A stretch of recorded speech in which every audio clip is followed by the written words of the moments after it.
Member for Courtenay-Alberni. Thank you, Madam Speaker. Madam Speaker, again, I'm rising in this House, as I have on multiple occasions, to warn the government of the risks posed by unregulated shipbreaking.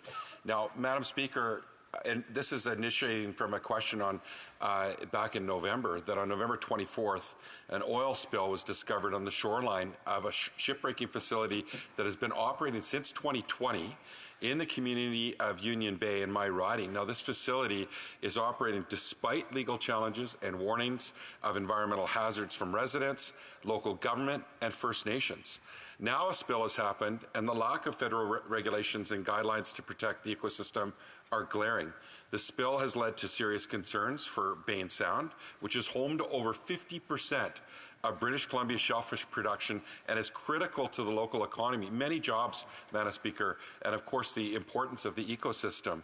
Now, I've spoken about the lack of federal regulation of shipbreaking in the House, as I cited, and called on the government to take action to prevent such an incident. Now, Madam Speaker, I want to take you back to 2016 when myself, Chief Recalmer from the Qualicum Nation, Scott Fraser, our former MLA, local shellfish owners and workers, tourism operators, and locally elected officials had to go out on boats and bring media to shine a light on the lack of response from government when it came to abandoned and derelict vessels. There was 2 boats that had been sitting there, and previous Conservative government had promised for a decade to remove them, threatening jobs, the Silver King and the Laurier too. And it took all of our pressure to finally get the government to respond to remove those vessels. What we don't want, Madam Speaker, is another repeat of a long delay. We don't want the Liberals to go the way of the Conservatives in delaying responding to really important issues at hand.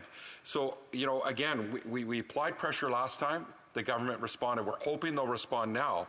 But we need to shift from a reactionary to a precautionary approach to prevent incidents like these.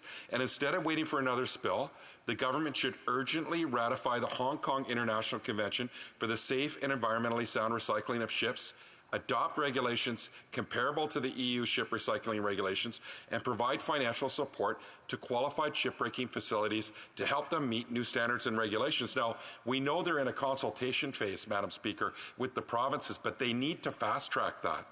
And, Madam Speaker, I do want to highlight that the government, their lack of response has really put the local economy and the environment at risk. But also, right now, what we're learning is that, the Transport Canada has no monitoring or enforcement of hazardous materials on board international vessels being shipped across Canada's border. This is unbelievable, Madam Speaker. There's only a voluntary certificate, which is done through Environment and Climate Change, and it's effectively a self-reporting honor system.